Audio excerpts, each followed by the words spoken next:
Okay, starting these things is always really hard and I never know how to do it, but we have been typing for the last 2 years and more recently we've started doing our own typing of celebrities. So what we want to do today is share with you the journey that we have gone on from the student's perspective on typing this specific celebrity. So the celebrity we're typing is Dan Levy. We just want to make clear that the types that we will reveal in this video and future videos have actually been confirmed by Dave and Shan. So these are official types. They're just types that we have done by ourselves, and then we've had Dave and Shan check them. The general idea of these videos is that we don't want to cover every coin. We don't want to do a complete half-hour typing class. We rather want to guide you through our own journey with this particular type and rather go over the coins that we struggled with, where we had the best learning experience. And the other things, we'll give you the full type, but some of the coins are more obvious and we don't want to spend too much time on those. Okay, so if you don't know, Dan Levy is both a writer and a director and an actor in a TV show called Schitt's Creek, which is one of our favorite shows, hence why we're wearing t-shirts that represent the show. Just a little FI thing. So naturally we had a bias based on his character of what we thought his type might be. So, Felix, what was your bias going in? Yeah, so we didn't know Dan Levy, the person. We just knew him from the show, but we knew he was one of the creators of the show and probably the most important creative driver of the show. So we used his character, he's one of the main characters on the show as well, and the show as a whole to get a bias to figure out, okay, who is he? What is the show about? What does his mind want to tell us? And for some reason, and I think several characters got mixed up in our bias of him. We thought he was some kind of sleep last NITE. And in the beginning, and watching him a little, we felt like he might be similar to RuPaul, but not as intense, probably not a number one. But that was our bias going in. And some of these biases were correct, some not so much, as it turned out. Yeah, so I mean, I guess it just goes to show that you can't trust your initial bias and you really need to prove yourself either right or wrong. And the thing that really hit us in the face first is that we did think he was Savior DE at least. Yeah. Because he talks about other people, he likes to collaborate, he references other people, he looks at the spectrum of what people think and feel and want, and there's always a bit of insecurity about himself and like getting to know himself and what he really wants and what's important to him and kind of finding his own identity seemed to have been like one of his big discoveries in life. And yeah, let us just watch a clip to see how DE plays out for Dan. You know, I think it also helps to have sort of show-run the show while also being an actor, because what that did for me was, I mean, putting myself in the shoes of someone who was actually performing the work that we were doing, I realized how important it is, and also having started as someone who wanted to be an actor and then was really bad at auditioning and never got any parts, and then coming back into being an actor, I think, and having friends who are actors, all you keep hearing from a lot of people who are on episodic television is that it becomes work. You're showing up to work, you're doing the same thing. I think particularly in half-hour comedy, there can be, you just sort of flatline into that sitcom world where you're doing the same thing, iterations of the same thing. Right. And for me, it was always important that every season, the actors feel challenged and excited to come back into these parts.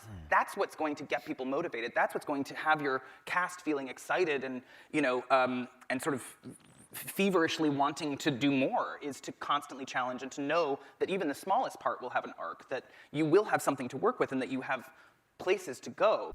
Okay, so what have we seen here? So Dan, as we mentioned, is the creator and one of the writers of the show, but from whose perspective is he actually writing? So first of all, from the actor's perspective, he wants to give the actors, all the people he works with, a good challenge and keep it different. He really is in their head, but then he's also in the audience's head. So he's constantly in others' heads when he works, when he puts stuff out. And in addition, one thing that we could also see that he is insecure about the things he can do himself. Yeah. Like while he is amazing, he doesn't quite track that. So we get already first glimpses of possibly Demon TI. Yeah. So at this point, we were watching and we were thinking, okay, this doesn't really sound like TE anymore. Also, this doesn't really look like Demon FI. So we had to kind of go back to the drawing board. What could we prove and what couldn't we prove? So in this next clip, we're going to have a look at whether this is actually TE or is it in fact FE? I think comedy, what we've always sort of prioritized in writing this show is character work and the fact that characters change, and that I think audiences want to see characters in comedy change. Because I think depending on the kind of comedy you're making, people don't expect comedic characters, people in sitcoms, to change. That's part of why you tune into a sitcom, is to get the, Seinfeld. to get the characters and just get them doing what they do all for season after season. So for us, knowing I think the the talent that we have in our cast, it was always really important to know that there would be an arc for these characters, each and every one of them, and that arc would be rooted in something comedic and something emotional. And it leads for really interesting things to play. I just want to start off by noting that if you are just paying attention to the words he is saying, you will hear him say work again and again. And I think that can be very easily misinterpreted as, oh, it's tea. Also it's collaboration, thinking. he talks about that a lot. He does, which I guess is anecdotally a sort of tea word. But in this case, what he is actually saying is he has an awareness of the emotional investment of the audience, what they want to see in the realm of emotions and feeling.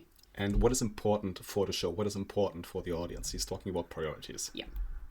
But the important thing is, and one thing that we still have to learn and we're still figuring out, is you only really know that you see a coin correctly when you've proven it, when you actually know that there is a consistent pattern of behavior and that what you think you're seeing always makes sense. So if you think you're seeing DE, this is just your guess. But if it's really Savior DE, you must be able to also find the demon DI. So now we're thinking, probably FE, talking about priorities, emotional investment. So we need to find the demon TI. So he should be insecure about what he's able to do, what he knows, what he understands. And yeah, can we find glimpses of that? Let's see. But you only get those moments so rarely, so I was like, screw it, let's try this. And we finished the scene, and our director came out, and he was crying. And I didn't quite understand, because I had always pictured that moment to be quite funny.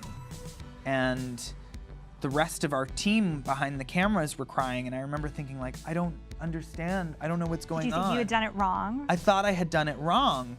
And I think at times there are moments that come out of when you're making TV that are unexpected, and I didn't, as I was performing it, and even when I wrote it, I don't think I knew what the context of the moment was and how emotional it would be, I guess, for people who were invested in the storyline. And even once it aired, people were like, I was sobbing through your performance. And me, looking at that performance, being like, I thought I was doing something funny. When we first watched this, we thought it was TE, because why? He was surprised by the emotional reactions of the tribe, of the director, but watching it again with the idea that it might be FE, what is he actually tracking? What is he communicating about? The emotional reactions. He took that in and processed that. And what is he less conscious about? If he did it correctly, he didn't understand what was going on. This is his insecurity. So this would be like one example of Savior FE, tracking the spectrum of feelings while not tracking consciously what you do, and if you do it correctly and according to your own standards. But the important thing here is that this is just one kind of anecdote taken out of context. What you would need to actually do in order to prove it, to see this pattern again and again and again wherever you look. So important thing to keep in mind, this is just one example that we found. Okay, so the next coin that we want to look at is consume versus blast, because we said at the start of this video that our bias was that he was some kind of NITE Savior blast first. So this was what we wanted to look at, because this is also kind of an area that we got stuck on because we couldn't get past our biases. So let's have a look at whether we can see blast or consume in a Savior state. Well, that was a really important part of the show for me, because clothes, particularly in this story, tells so much. It tells the audience, it reminds the audience continually where these people came from and just how much money they came from. And for me, it was also important to authenticate that experience, and if there were people who were interested in fashion, designer clothes, that they would be able to recognize pieces that we're showing. So we had such a small budget that part of that challenge was, where do you get designer clothes when you have nothing to work with in terms of money? So for me, it was almost a year-round experience of mining eBay and consignment stores and vintage stores and all of these different sort of consignment apps now that have popped up for clothes, and bartering and negotiating them down to prices that we could afford. And it's the most insane. And then you're out there on location, and it's not like normally on a set you would have doubles or triples of like any of your outfits. So what happens if that, like, nobody can spill? Nobody can get caught on anything. Have ketchup or any kind of like colored juice. So we thought it was blast, and as you can see in this clip, he talks really, really well. He has a good flow. So it's kind of obvious that it's not blast last. Oh yeah. But, okay, so what is he really saying? So in this video, he is saying that he does the consume on a year-round basis. Would a demon consume person do that, even consume last? Would they do that? No, probably not. And yes, you could argue that he is consuming for a purpose, which is the show, but he does it in his spare time all year.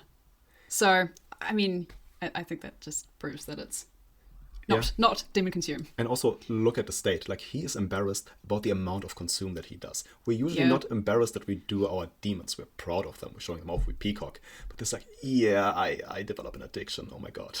And another thing he talks about is being authentic. Yeah. Being authentic with the sensory, which is anecdotally what consume wants to do, is it wants things to be authentic and to be correct and real, not bullshitting, duct tape, whatever. But to reveal the whole truth, it did take us a while to get over this bias that he might be Savior Blast, because there were some things that we saw that really looked like demon consume. Well, it wasn't. It was rather demon sensory. But we just know something ridiculous is going on with the sensory or the consume. He's not taking in something. And yeah, let's watch a funny clip. Yep.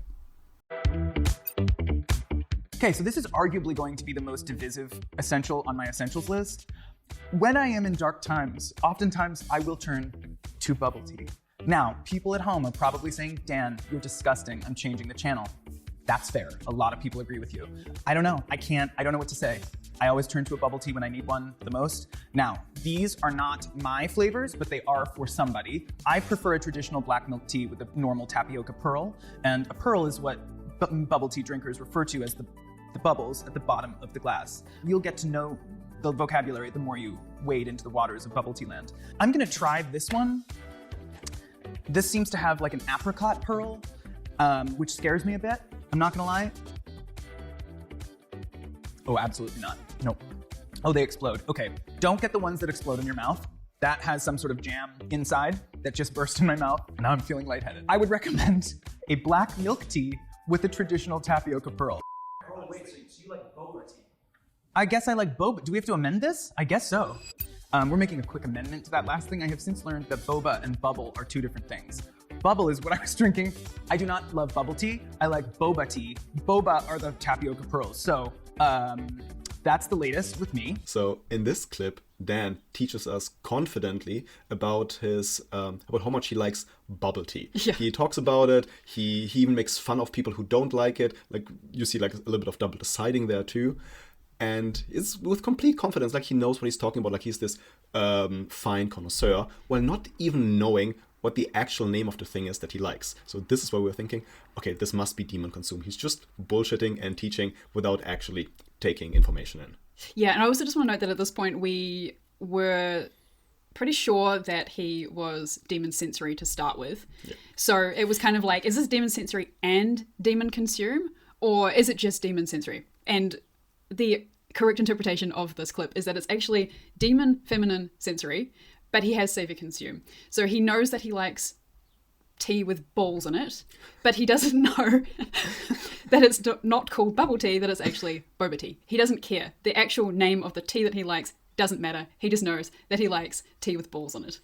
Yeah, and in general, how do you get out of that? So you make your observation, but you keep the interpretations light. So you make several interpretations. Yes, could be demon consume. Yes, could be demon sensory. And then you gather that over time. Observations with light interpretations. And then you see which patterns are consistent over time. And as we've seen in other clips, the demon consume is not consistent over time, but the demon sensory definitely is. So if we think that we've seen savior consume, then we also need to prove demon blast. So let's have a look at this clip and see if this is proof for demon blast. Representation and inclusivity and diversity central to your work. And not make it a teachable moment. Yeah.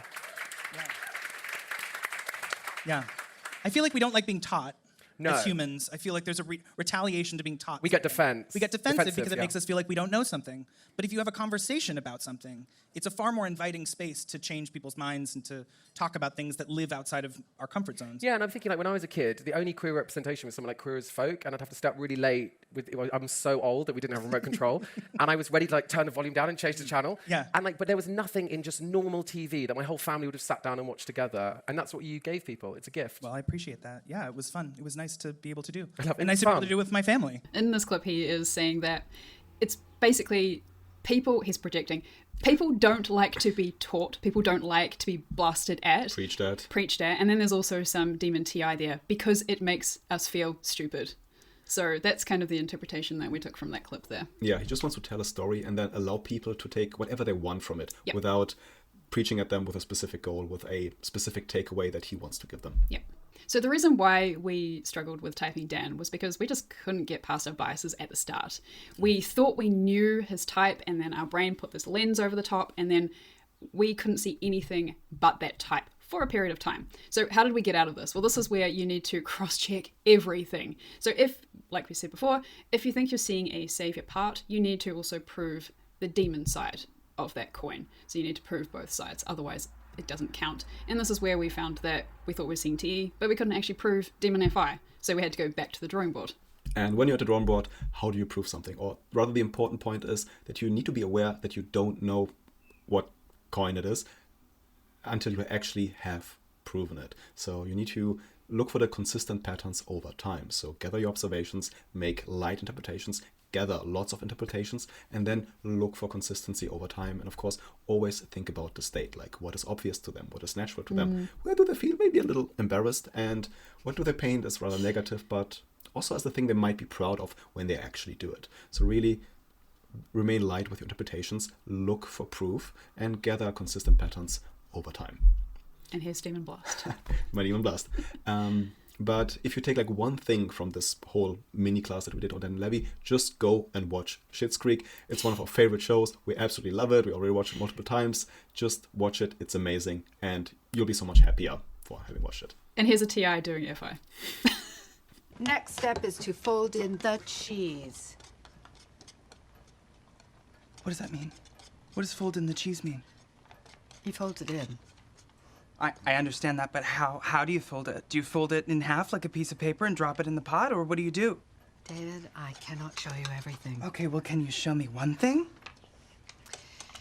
Here's what you do. You just fold it in. Okay, I don't know how to fold broken cheese like that. And I don't know how to be any clearer. You take that thing that's in your hand, Uh-huh. and you... If you say fold in one more time. It says fold it in! This is your recipe. You fold in the cheese then. Don't you dare. You fold it in. David!